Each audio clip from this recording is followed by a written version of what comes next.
Rising rent and growing competition from online retailers have pushed one of the city's most famous bookstores to the brink of extinction.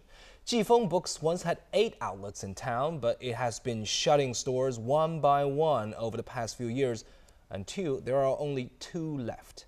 And its most famous branch has been forced to give up its location in the Shanxi Road metro station. But that branch has found a new location, and a new investor has plans to make the company competitive once again. Xu Fangliang tells us more. Jifeng Books has been a landmark in this Metro Line 1 station for more than 15 years. It was a great place to find classic literature and non-fiction books about history and philosophy. But it generally avoided bestsellers, because the owner picked all of the books himself, and he had his own very high standards. Many readers say that's the reason they love the store. The books I love are usually not the very popular ones, and it's difficult to find them in other stores. But this one never let me down.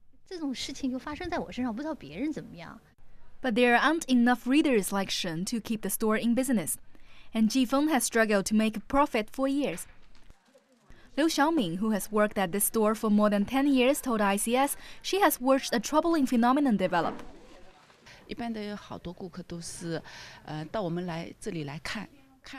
Over the past 3 years, I saw an increasing number of customers who just came and wrote down the name of the books they like to buy them online later. Of course, our price can't compete with online ones, but this change definitely hurts our business. And many consumers say they prefer to download ebooks now that there are an increasing variety of ebook readers like the Kindle to read them on. I think reading ebooks is an unavoidable trend, so fewer people will choose traditional books in the future, including myself. Online competition has hurt, but it was rising rent that finally pushed Jifeng to move after nearly 16 years. But thanks to a little help from the city government and Shanghai Library, Jifeng has found a new home in this Line 10 subway station, which is close to the library. Hu Miao has come on board as a new investor and manager, and he says rent at the new location is much cheaper. But he is still looking for new ways to compete with online stores. The new store will have a small cafe, more specific categories for books, and better training for employees.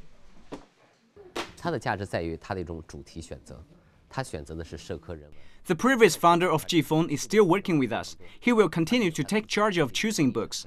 Compared to the online bookstores, which have tons of choices, I think our filtered books themselves are added value for readers.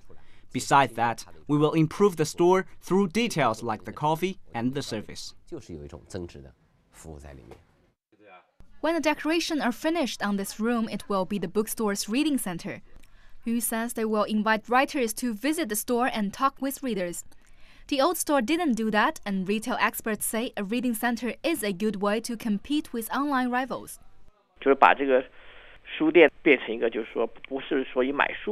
We did research which shows making a bookstore a marketing center is now becoming a new way out for traditional bookstores. Online stores sometimes can't be a successful place for new writers because readers tend to buy books they are already familiar with. So traditional bookstores like Jifeng can actually help new writers to promote their books. Professor Chen says the research shows there are other steps bookstores can take. One is to target children and sell dolls and other toys along with books. Another would be to set up an online store of their own. Xu Fangliang, Shanghai Live.